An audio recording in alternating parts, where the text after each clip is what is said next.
The signs were there, but I ignored them. Beth had been unusually excited about the party at Lisa and Joe Parker's house, a gathering that, until recently, she hadn't even mentioned. She seemed unusually radiant as we left the house, her crimson dress clinging in a way that demanded attention. It wasn't her typical style. Beth preferred understated elegance, but tonight, she wanted to stand out. The Parker house was alive with chatter and laughter, the kind of energy that made it clear everyone already knew the agenda. Beth didn't give me time to settle in. As soon as we stepped inside, Lisa pulled her into a corner, leaving me to wander awkwardly among the other husbands. The men stood in small groups, sharing conspiratorial smiles and quiet chuckles. Something was off, but I couldn't quite put my finger on it. The women, on the other hand, moved with purpose, each one retrieving something from her purse and dropping it into a large ceramic bowl on the table at the center of the room. It wasn't until Joe stepped forward, his grin too wide, that the truth started to take shape. He held the bowl aloft like a trophy, announcing the game. The women's keys were now up for grabs, each man destined to choose a set, dictating the pairings for the night. My stomach turned as I watched Beth glide toward the bowl, her movements deliberate and confident. She didn't hesitate. She didn't even glance my way. The clink of her keys against the others rang in my ears, louder than the laughter around me. It was as if she had crossed the line without a second thought, leaving me standing there, numb with disbelief. The room buzzed with anticipation as the men began selecting keys, their smirks widening. Couples whispered and giggled, some slipping away into side rooms. I couldn't stay silent any longer. Approaching Beth, I demanded an explanation. She brushed off my concerns, her tone light and dismissive. This, she insisted, was harmless fun, a break from the monotony of married life. The way she said it, as if her choices didn't matter, sent a sharp pain through my chest. The betrayal felt casual, almost routine, like this was just another event on her social calendar. It didn't seem to matter what I thought. As the room erupted in cheers and playful catcalls, I made my decision. I wouldn't stay to see how this played out. Beth had made her choice, and now I was making mine. I turned and walked out the door, leaving her to the life she seemed so eager to embrace. The cold night air hit me like a slap as I stepped outside. The muffled sounds of laughter and music from the Parker house faded with each step I took toward my car. My mind was racing, trying to make sense of what had just happened. It wasn't only what Beth had done. It was how easily she'd done it. There wasn't an ounce of hesitation in her movements, no second thoughts in her expression. She had crossed a line so brazenly. It felt like she had been waiting for the opportunity. Sitting in the driver's seat, I gripped the steering wheel until my knuckles turned white. Part of me wanted to turn back, to storm into that house and confront her in front of everyone. But what would that accomplish? She'd probably laugh it off, turn it into a joke to save face. No, I realized this wasn't something I could fix in a single conversation. It was bigger than that. As I drove away, the streets blurred past me, my thoughts spiraling. How long had this been brewing? Was this her first step over the line, or had she crossed it before without me knowing? The way she so casually dismissed my feelings made me wonder if she had ever truly cared about them at all. By the time I reached home, I had made up my mind. I couldn't stay in a marriage where my voice didn't matter, where loyalty was treated like an afterthought. The house felt different as I walked through the door, cold and foreign, as if it no longer belonged to me. I sat at the kitchen table, staring at the keys in my hand, the same kind Beth had so eagerly dropped into that bowl. The absurdity of it all hit me like a punch to the gut. She had chosen her path, and now I needed to choose mine. The first thing I did was gather the documents for our joint accounts. If Beth wanted her independence, I would give it to her. By the time she returned from that party, she would find herself cut off from the life we had built together.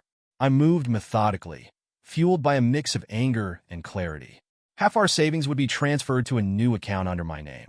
The vacation property would be listed for sale first thing in the morning, and I'd pack only what I needed. This wasn't just about leaving.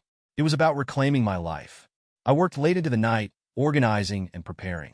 There was no going back now, no last-minute reconciliation to consider. Whatever Beth had hoped to gain from that party, she would lose something far greater. As the sun began to rise, I looked around the house one last time. It felt hollow, like the shell of a life that no longer fit me.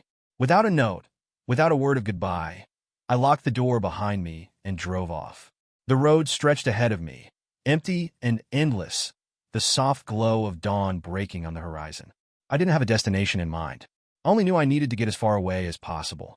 The house, the city, the memories, all of it was suffocating, For hours, I drove in silence, the occasional hum of the radio the only sound.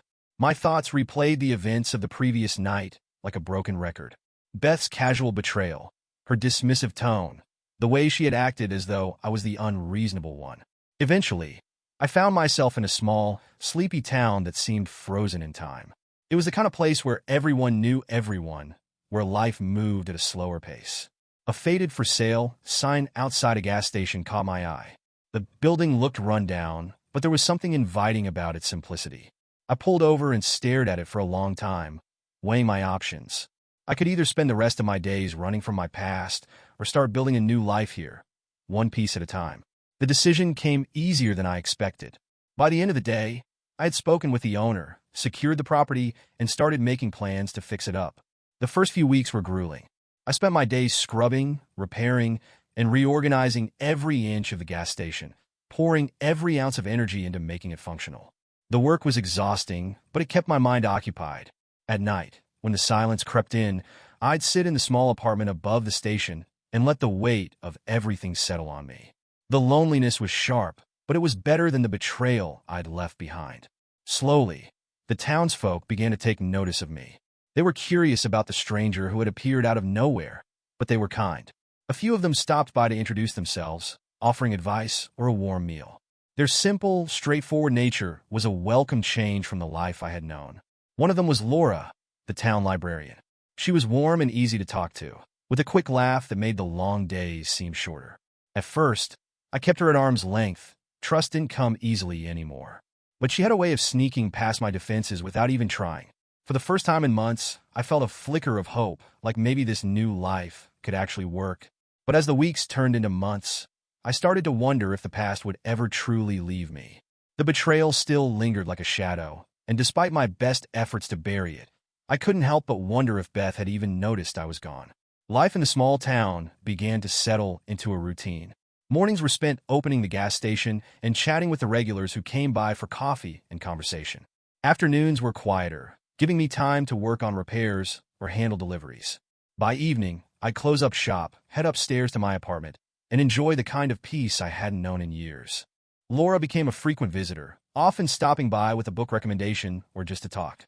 She had a way of making the world seem lighter, her laughter chasing away the heaviness that still hung over me.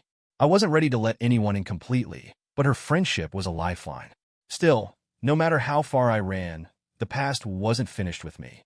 It started subtly with small reminders I couldn't escape. A song on the radio that Beth used to hum under her breath. A couple at the gas station holding hands, their easy affection striking a nerve. At first, I tried to brush it off, telling myself that time would dull the edges of the memories. But then came the dreams. In them, I was back at the party, watching Beth drop her keys into that curse bowl. Her laughter echoed around me as the other men reached in, their smiles smug and knowing. I'd wake up in a cold sweat, the image of her turning away from me seared into my mind. One night, I found myself staring at the ceiling, unable to sleep. The anger had returned, simmering just beneath the surface. It wasn't just about what Beth had done. It was about how easily she had discarded everything we'd built together. The trust, the promises, the life we'd shared. I realized then that I didn't just need distance from Beth. I needed closure. The next morning, I pulled out the folder where I had stashed the paperwork from our old life. Bank statements, property deeds, anything that tied us together. As I flipped through it, I found a copy of a joint credit card statement, one I hadn't looked at since I left. My stomach sank as I scanned the charges.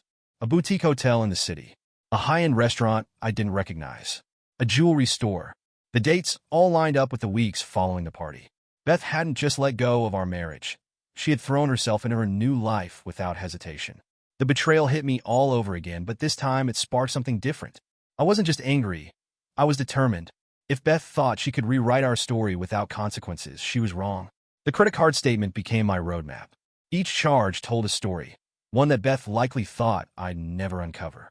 The boutique hotel was first on the list, a swanky spot in the city with prices that made my stomach turn. It was the kind of place meant for indulgence, not practicality, and certainly not for someone who claimed she needed excitement to spice up a marriage. I called the hotel under the guise of confirming a stay, pretending to be Beth. The receptionist, polite and efficient, confirmed her reservation without hesitation. 2 nights, 1 suite, and a note indicating romantic package perks. The restaurant charge was next.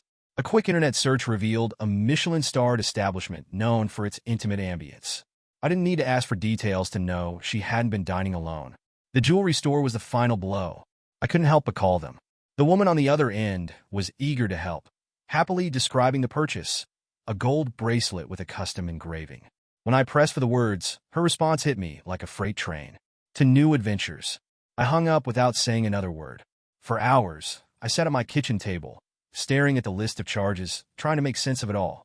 It wasn't just the betrayal itself that gnawed at me. It was the cold calculation behind it. Beth hadn't stumbled into this new life. She had planned it, funded it, and lived it without a second thought about the wreckage she'd left behind. That realization did something to me. The anger I'd been carrying solidified into something sharper, something focused. This wasn't just about Beth anymore. It was about me. I decided that if she had gone to such lengths to rewrite her story, then I would take control of mine. The next morning, I made a call to a private investigator I'd found online. His name was Greg, a no-nonsense type with a reputation for getting results. I laid out everything: the party, the credit card charges, the hotel stay, and the bracelet. I wanted a full picture of Beth's new life. The people she was with, the places she frequented, and the lies she told to cover her tracks. Greg didn't ask many questions, but his tone suggested he had heard similar stories before. He assured me he'd start immediately, and I hung up feeling a strange sense of relief. This wasn't just about getting answers. It was about taking back the power Beth had stolen when she tossed her keys into that bowl. As the days passed, I threw myself into work at the gas station, waiting for Greg's updates. Laura stopped by often, her laughter and warmth a welcome distraction. She didn't pry, but I could tell she sensed something was weighing on me. When Greg finally called, his voice was calm, but laced with the kind of information that could shatter worlds. "I've got what you need," he said. And just like that, the past was no longer a shadow. It was a living, breathing storm, ready to be unleashed. Greg's report arrived in a thick envelope, heavier than I expected. It sat on my kitchen table like a bomb waiting to go off. I poured myself a cup of coffee, staring at it for a long time before I finally tore it open. The photos were the first thing I saw. Beth, smiling in that familiar, calculated way, standing arm in arm with a man I didn't recognize. He was tall, polished, the type who probably thought charm was a substitute for integrity. They were everywhere together: restaurants, hotels, even a cozy weekend getaway in a cabin that I knew wasn't hers. Each image was another jab, each one confirming what I had feared since the night of the party. Then came the timeline. Greg had been thorough, detailing not just the places Beth had gone, but the patterns behind her lies. She had been living this double life long before that party, carefully constructing excuses and fabricating stories. I flipped through the pages, my anger building with every revelation. The bracelet hadn't been for me, of course. It was a gift for him, a token of their new adventures. The hotel stays were theirs too, little escapes from the life she had so easily discarded. But the final pages of the report hit the hardest. Greg had managed to find more than just her whereabouts.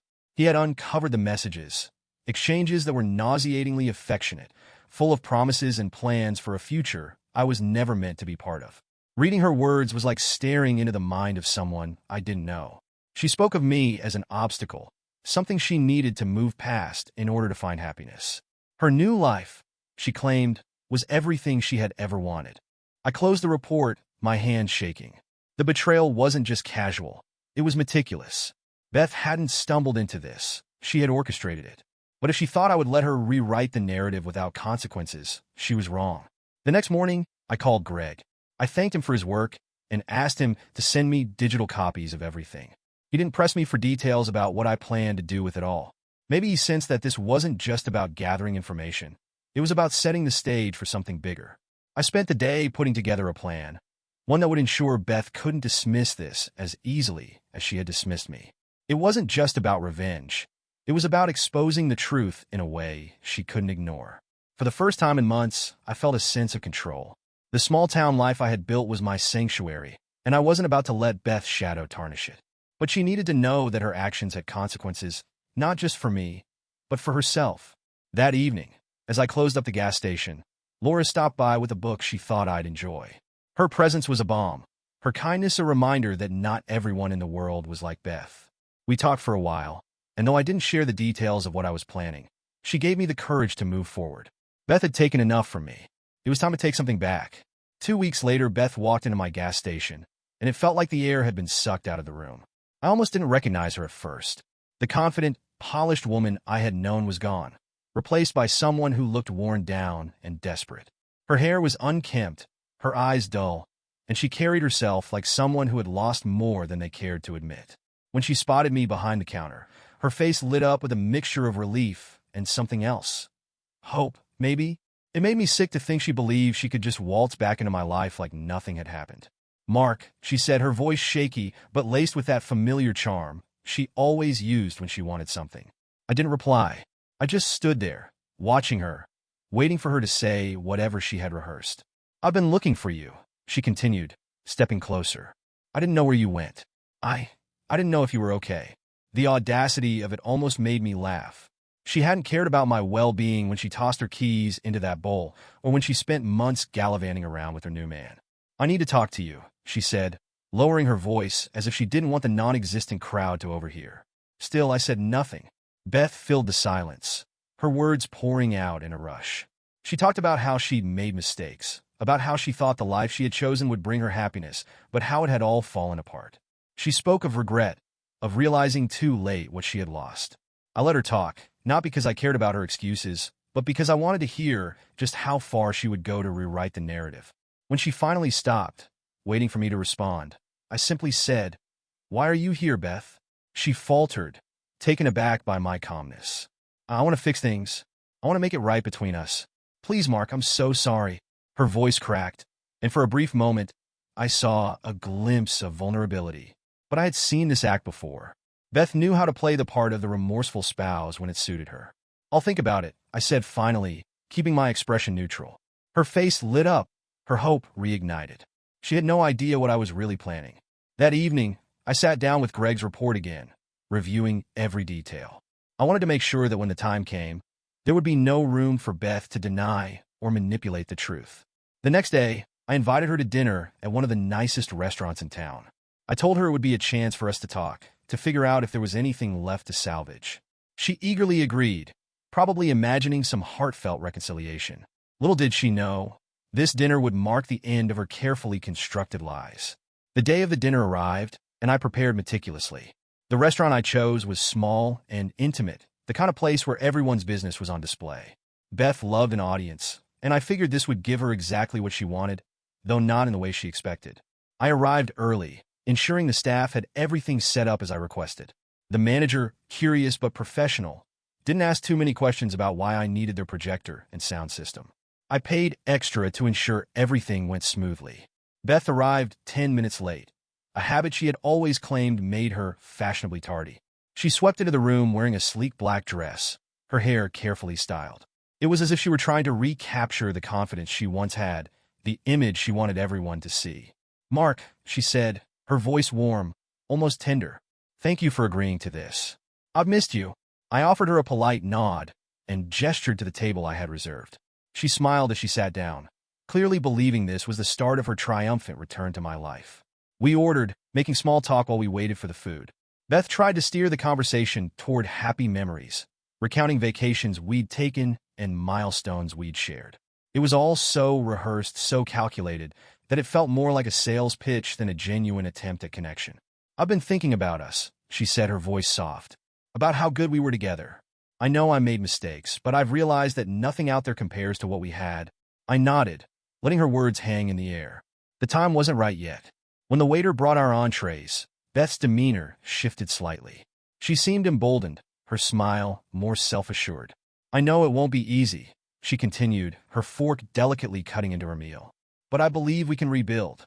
We can start fresh, leave the past behind." I set down my knife, leaning back in my chair. "Leaving the past behind," I repeated, my tone neutral. Beth took it as agreement, her smile widening. "Exactly. We've both grown from this. We can move forward together." The moment had come. I reached into my bag and pulled out a small remote. Beth's smile faltered as I stood, turning toward the projector screen that had been discreetly set up earlier. "I think there's something we need to address first," I said calmly. The lights dimmed as the first image appeared on the screen. Beth froze, her fork halfway to her mouth. It was a photo of her at the boutique hotel, standing in the lobby with that man, her arm looped through his. "What is this?" she asked, her voice tight, the veneer of confidence cracking. "Just some context," I replied, advancing to the next slide. The images kept coming. Her cozy dinners with him, the weekend at the cabin, the bracelet she'd bought with the engraving to new adventures. Each one was sharper than the last, undeniable proof of everything she had tried to hide. The murmurs in the restaurant grew louder as the other diners turned their attention to the screen. Beth's face turned pale, her composure unraveling with every new photo. "Mark," she stammered, "this isn't, you don't understand." "Oh, I understand perfectly," I said, my voice steady. "You didn't just betray me, Beth. You made a mockery of everything we built together. And now, I'm returning the favor." She reached across the table, her hand trembling. "Please let me explain." I shook my head, looking at her for the last time with anything resembling sympathy. "You already did, Beth. You explained everything with your actions." The final slide displayed the messages Greg had uncovered. Sweet nothings exchanged between her and the man she'd chosen over me. I turned to the room, addressing the stunned audience. "Thank you all for your patience. Dinner is on me tonight. Consider it my farewell to the past." The projector powered down, and I picked up my coat, leaving Beth sitting there, her carefully constructed world in tatters.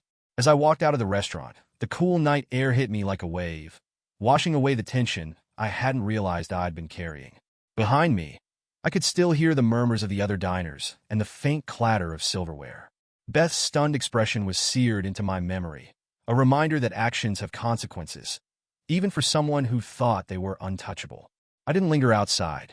There was no point in waiting to see what Beth would do next. Her world was already collapsing, and I had no intention of sticking around to help her pick up the pieces. Instead, I drove home, the quiet hum of the engine soothing as I replayed the night in my mind. It wasn't revenge for the sake of revenge. It was closure. For months, I had carried the weight of her betrayal, wondering if I had done something to deserve it or if I could have stopped it. But as the projector played her lies for all to see, I felt something shift inside me, a sense of freedom I hadn't known I needed. Back in my apartment above the gas station, I poured myself a drink and sat by the window, staring out at the quiet street below. It was a small town, the kind where the nights were silent except for the occasional passing car.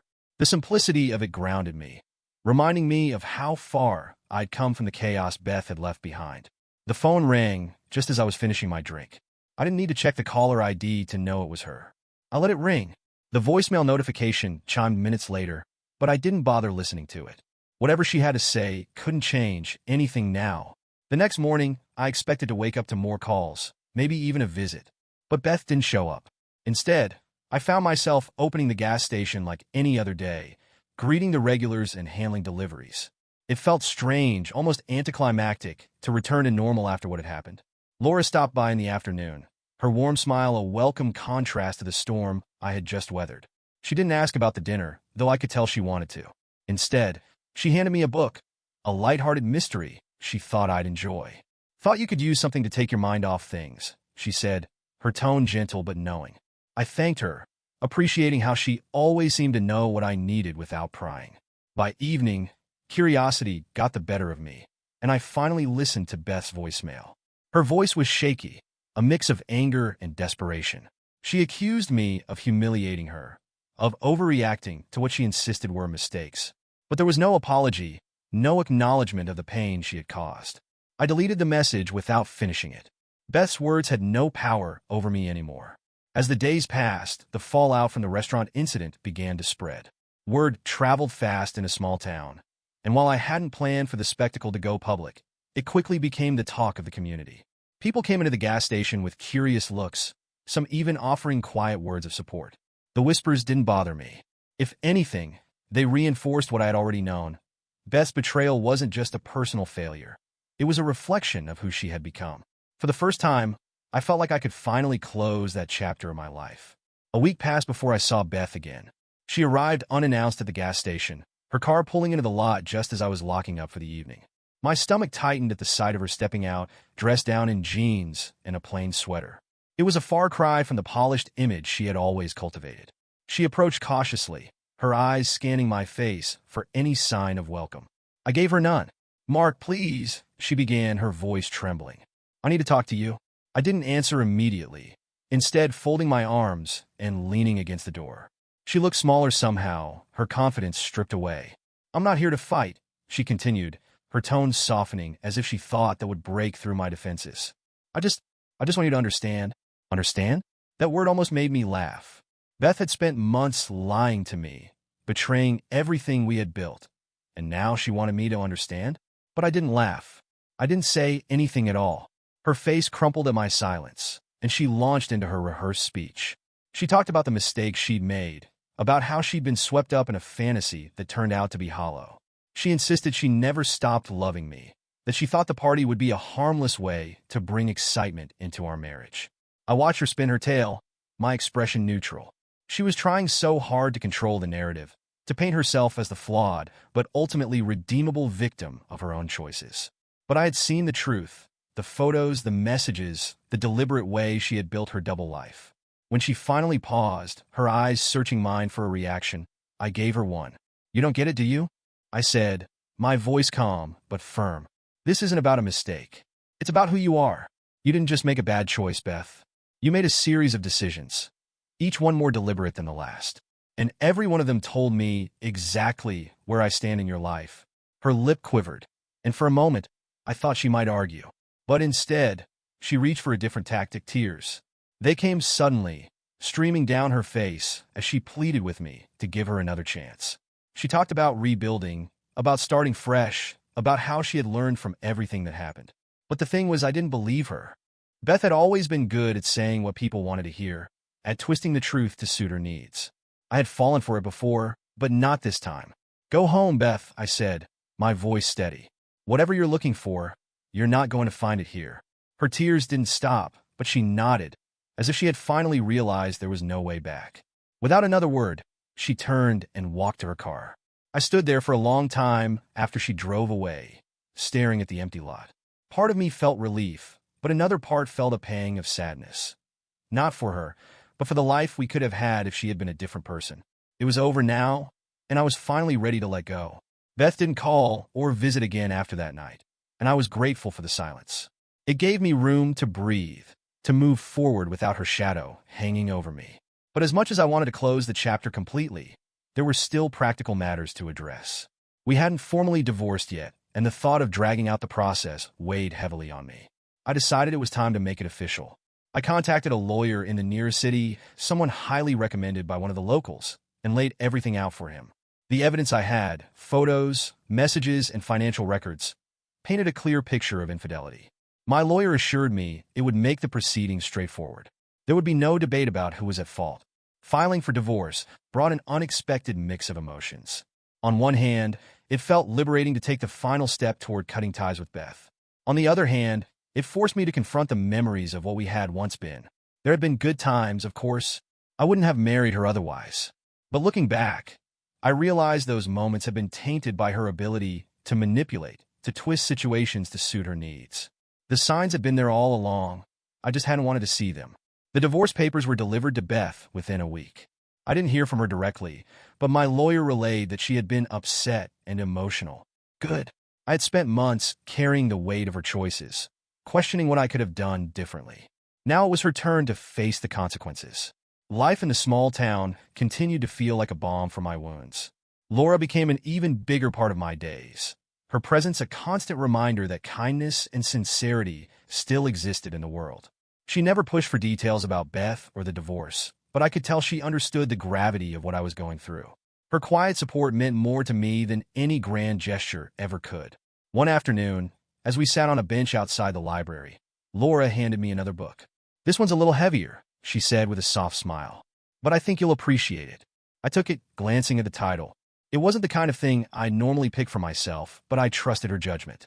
"Thanks," I said, meeting her eyes. She held my gaze for a moment, then looked away, a faint blush coloring her cheeks. It wasn't the first time I'd noticed how Laura's presence made me feel calm, steady, even hopeful. But it was the first time I let myself consider the possibility of something more. I wasn't ready yet, but for the first time, I could see a future where I might be. The divorce was finalized a month later. My lawyer called to confirm, his tone efficient but congratulatory. "It's done," he said. I hung up the phone and stared at the paperwork for a long time. The weight of it settled over me, not heavy like a burden, but firm, like a door finally closing. Beth was no longer a part of my life. Not legally, not emotionally, not in any way that mattered. It was a clean break, and it was exactly what I needed. With the divorce finalized, it felt as though a weight had been lifted from my shoulders. For the first time in what felt like years, I wasn't tethered to Beth or the chaos she had brought into my life. The past was firmly behind me now, and I could focus entirely on what lay ahead. The gas station had become more than just a business. It was a sanctuary. The locals, many of whom had become friends, often stopped by just to chat or share a laugh. Their warmth reminded me daily that life didn't have to be complicated to be fulfilling. Laura was becoming an even brighter part of my days. Her visits to the station were frequent, and she had a knack for making the simplest conversations feel meaningful. We often talked about books, but sometimes we'd wander into deeper topics, dreams, regrets, and what we hoped the future might hold. It was during one of these conversations that she surprised me. "You seem lighter these days," she said, her tone gentle but perceptive. I paused, considering her words. She wasn't wrong. The anger and resentment I had carried for so long had started to fade, replaced by a quiet sense of peace. "I guess I am," I admitted. "It feels good to leave the past where it belongs." Her smile widened, but she didn't press further. That was one of the things I appreciated most about Laura. She always knew when to let silence speak for itself. That weekend, I decided to make some changes. The apartment above the station had served me well, but it felt temporary, like a place I had retreated to rather than chosen. It was time to find something that felt like home. I spent Saturday driving around town, looking at properties. Most were out of my price range or too far from the station, but one caught my eye, a modest house with a wraparound porch and a small garden in the back. It wasn't flashy, but it felt right. By Monday, I had made an offer. The idea of building something new, something entirely my own, filled me with a sense of purpose. It wasn't just about the house. It was about reclaiming my life, piece by piece. That evening, Laura stopped by the station just before closing. She noticed the folder of property listings on the counter and raised an eyebrow. "House hunting?" she asked, her voice tinged with curiosity. "Something like that," I replied, smiling. She picked up the top listing, the one for the house with the porch, and studied it. "This one suits you," she said after a moment, her tone thoughtful. "Yeah." She nodded, setting the paper back down. "It's solid. Peaceful. Like you." Her words caught me off guard, and for a moment, I didn't know how to respond. But as she turned to leave, I found myself smiling. Maybe she was right. Maybe I was finally becoming the person I was always meant to be. The purchase of the house went through faster than I expected. Within weeks, I was standing on the wraparound porch, the keys jingling in my hand, looking out at the overgrown garden and the quiet street beyond. It wasn't much to look at yet, but it felt like mine in a way nothing had in years. I spent the first few days cleaning and making small repairs. The place needed work, a fresh coat of paint, some updates to the kitchen, and a lot of love for the garden, but I didn't mind. Each improvement felt like a step towards something real and lasting, a foundation I could build on. The garden in particular became my focus. I didn't know much about plants, but I found peace in the rhythm of weeding, pruning, and planting. By the end of the week, the once overgrown space started to take shape, and for the first time in a long time, I felt proud of something I had created with my own hands. Laura stopped by one afternoon, unannounced but welcome. She brought a small potted lavender plant, saying it would be perfect for the garden. "I figured you could use a little help," she said, handing it to me with a smile. "Thanks," I replied, genuinely touched. I could definitely use some guidance. Plants aren't exactly my specialty. She stayed for a while, pointing out where the lavender might thrive and giving me tips on how to keep it healthy. It was easy being around her. There were no expectations, no judgments, just simple companionship. As we worked side by side, I realized how much I valued her presence. She had become a constant in my life, a quiet force of kindness and stability that I hadn't known I needed. When she left, the lavender plant sat neatly in its new spot by the porch, a small but meaningful reminder of how far I had come. That night, I sat on the porch with a beer in hand, watching the sun dip below the horizon. The house was quiet, the kind of quiet that didn't feel lonely. It was peaceful, a stillness that let me breathe. For the first time since leaving Beth, I let myself imagine a future that wasn't clouded by anger or regret. A future where the choices I made were my own, where I could rebuild on my terms. The thought was liberating. I glanced at the lavender plant, its soft purple blooms swaying gently in the breeze. It wasn't just a plant. It was a symbol of something new, a new home, a new chapter. A new me. The house quickly became more than just a project. Each nail I hammered, each brushstroke of paint, and each plant I tended felt like laying bricks on the foundation of a life I had always deserved but never truly allowed myself to have. It wasn't about erasing the past, it was about building over it, creating something stronger and better. The garden transformed into a haven of color and life. The lavender Laura had brought flourished, its soothing scent filling the air.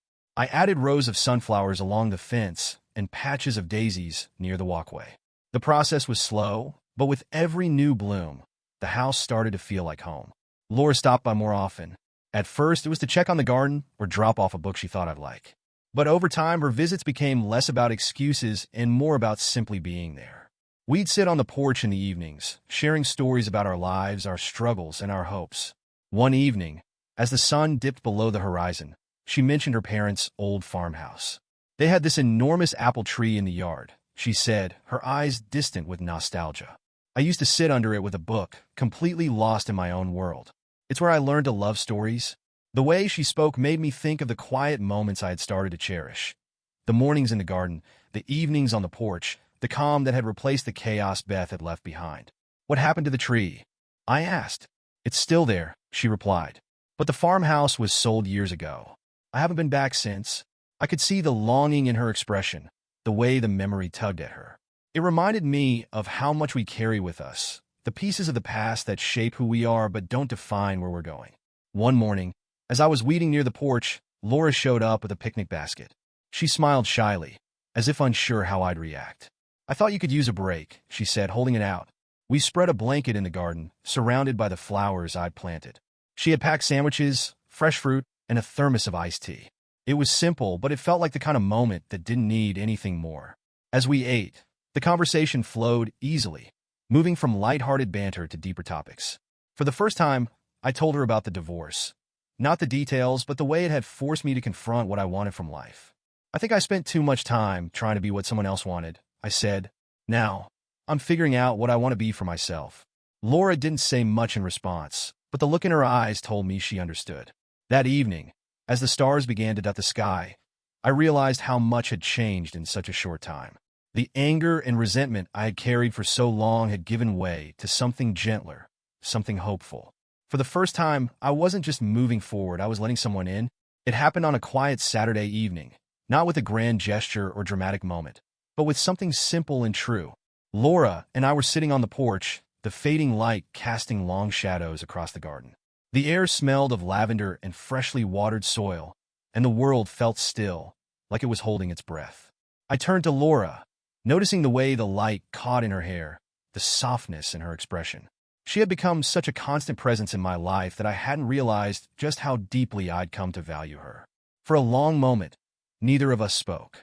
The silence wasn't awkward. It was full, brimming with unspoken understanding. Finally, she broke it with a quiet laugh. "You're staring," she teased gently.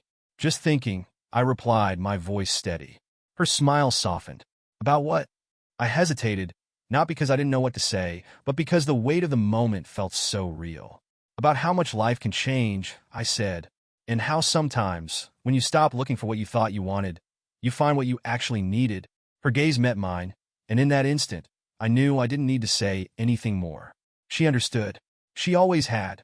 The days that followed were filled with a new kind of energy. I wasn't just building a home anymore. I was building a life, one that included Laura in a way I hadn't fully acknowledged until now. We spent more time together, planting new flowers in the garden, exploring nearby trails, and sharing quiet evenings on the porch. She brought warmth into the house, filling it with laughter and life. The townsfolk noticed, of course. It was a small town and people talked, but their smiles and nods told me they approved. Laura had always been well-loved here, and now it felt like her kindness and patience were being rewarded in a way that everyone could see. One afternoon, while we were pruning the sunflowers, she stopped mid-task and looked at me with a curious expression. "Do you ever regret it?" she asked. "Regret what?" "Leaving your old life behind," she said softly. "Starting over." I paused, considering her question. It wasn't the first time I'd thought about it, but my answer felt clearer now than it ever had. "No," I said finally. "I regret how things ended, and I regret the time I wasted trying to hold on to something that wasn't real. But I don't regret starting over. Not for a second." She smiled, her eyes bright with understanding. That evening, as we sat on the porch watching the stars, I realized something I hadn't been ready to admit before. For so long, I had defined my life by what I had lost: Beth's betrayal, the marriage that had crumbled, the years I couldn't get back. But now, my life was about what I had found: peace, purpose, and maybe love. Laura reached over, her hand finding mine, and I felt a warmth that had nothing to do with the evening air. The past no longer mattered. What mattered was the new chapter one was writing, one that felt brighter and fuller than anything I could have imagined. And for the first time in what felt like forever, I was truly happy.